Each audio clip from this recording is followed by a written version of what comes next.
So today I'm going to have a little salon day at home. I got this Burmese curly half wig from YWigs and I'm going to sew it down. So I decided to make a whole salon day vibe experience out of it. I'm going to have some candles, some good music, and some vibes and just take my time installing this hair. So the hair that I'm installing is from YWigs. It is a 20-inch water curly half wig, and I just want to specify that it's water curly. I think I said Burmese curly earlier, but it's definitely water curly.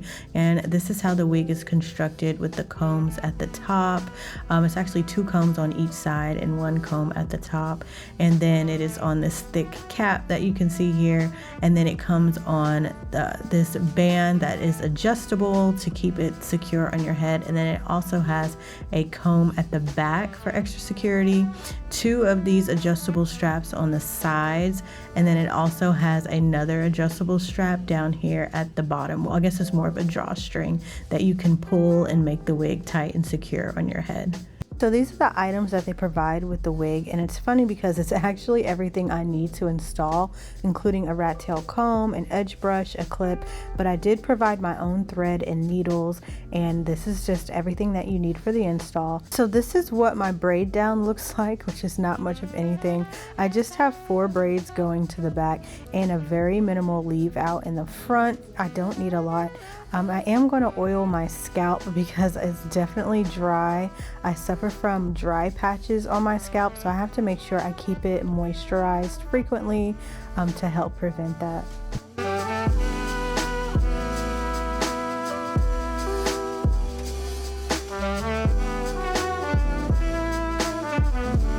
Now I'm just taking my fingers and I'm rubbing the oil onto my scalp. I wish I had smaller braids so that I can reach more of my scalp, but that's okay. And now I'm just taking my bobby pins and pinning up my braids in the back to make my style a little more neater since I will be putting on a wig. And now the next thing that I'm going to do is braid down just a little bit of my leave out. I separated the leave out I have in the front into 2 sections, and I'm doing twists. It's so small I can't even do braids, but I am twisting down the sides. This is what I'm going to use as like my anchor braids in the front for the clips on the wig, and then I'm just going to do the same thing to the other side.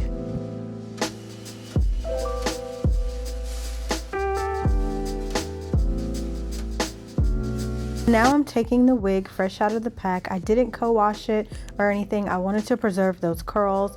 Now I'm just going to take the elastic band and I'm going to adjust it, and then I'm going to slide it onto the back of my head and slide back my wig.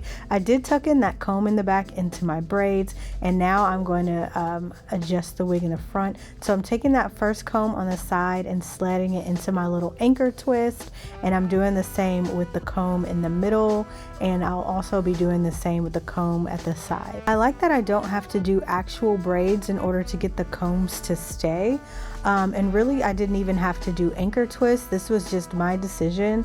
That's not necessary at all. If you wanted to just slide it into your hair, you absolutely could. That just shows how secure and sturdy the wig is. And I'm just going to pull the elastic or the adjustable band in the back and make it as tight and secure since I will be sewing it down, and I'm going to go ahead and tuck in that string in the back. So this is the thread that I'm using. It's actually a nylon thread, and I'm using a curved needle. The first thing that I'm going to do though is cut the thread so that I have more of a blunt space at the front. It makes it easier to thread the needle, and then I'm just going to stick the thread through the needle. I'm not using a lot of thread only because I'm going to be sewing down only the back, so I'm just going to pull out not even an arm's length, maybe about like half an arm's length worth of thread. I feel like that's going to be enough to sew down the back, and then I'm just going to tie some knots into the string so that it'll stop when I pull it through the wig. I did about 3 or 4 knots all on top of each other. I know there's a lot of techniques to this. I'm not a sewer and I'm not really good with sewing things at all, but this is just the best that I could do, and I figured that it works good for me.